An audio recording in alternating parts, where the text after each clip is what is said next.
Sabe, quando a gente pensa na queda de Jerusalém, pode parecer só uma história antiga, de guerra, de política, mas é muito, muito mais do que isso. É uma crônica, quase que uma queda anunciada, sobre escolhas, sobre consequências e sobre lições que continuam super atuais.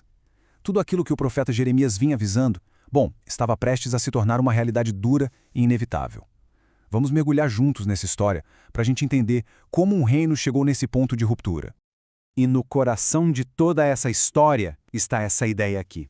Essa citação é fundamental. Ela coloca o tema principal na mesa, a escolha. Bênção ou maldição? Obediência ou rebeldia? No fundo, a jornada de Jerusalém é a história de uma nação que se viu diante dessa encruzilhada e teve que escolher um caminho. E essa escolha definiu o seu destino.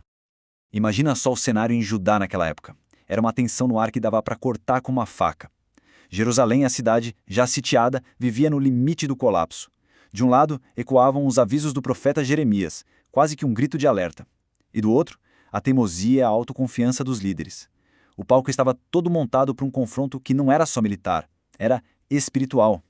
Mas como é que se chegou nesse ponto? Não foi uma coisa que aconteceu do dia para a noite. A queda de Jerusalém, na verdade, foi o clímax, o resultado final de uma longa série de decisões tomadas por reis que, um depois do outro, escolheram conscientemente o caminho da rebelião contra Deus. E olhem só a velocidade com que tudo desmoronou. Em pouco mais de 50 anos, Judá despenca de um momento de reforma espiritual com o rei Josias direto para o abismo do cerco final. E cada invasão da Babilônia não foi um ato isolado, foi um degrau a mais nessa escada para baixo. A primeira, quando levaram Daniel, foi tipo um aviso, sabe? A segunda, com Ezequiel e milhares de exilados, já foi um alerta severo. E a terceira? Bom, a terceira foi o juízo final sobre a teimosia deles. Uma escalada realmente trágica. Isso nos leva a uma pergunta fundamental. O que, de verdade, causou essa queda? Não foi só a força do Império Babilônico, não. O verdadeiro problema era um colapso interno, uma doença espiritual que, como a fonte diz, se agravou tanto que não havia mais remédio. Então, quais foram os reais motivos por trás dessa destruição toda?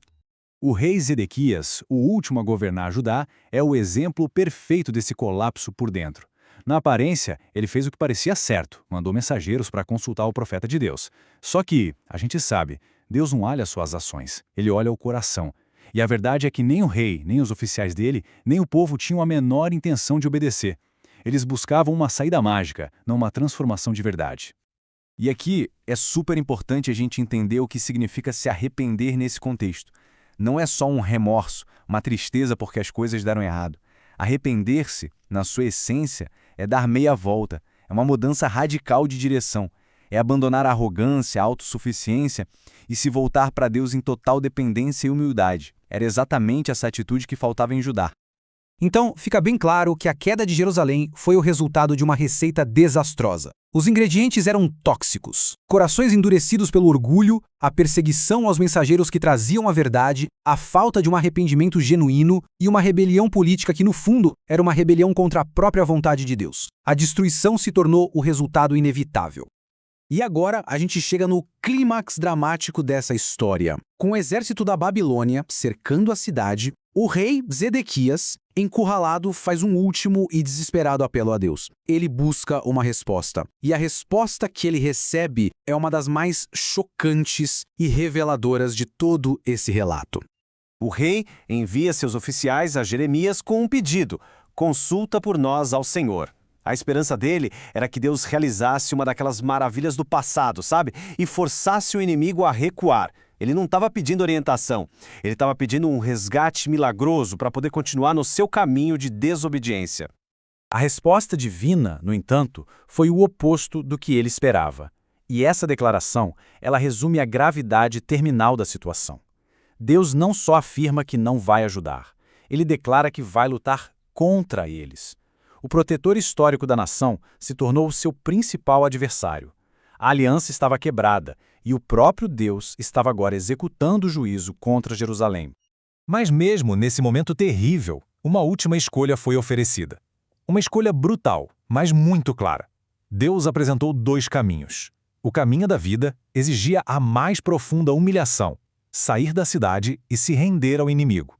Já o caminho da morte era o da resistência orgulhosa. ficar na cidade, lutar e, no fim, morrer pela guerra, pela fome ou pela doença.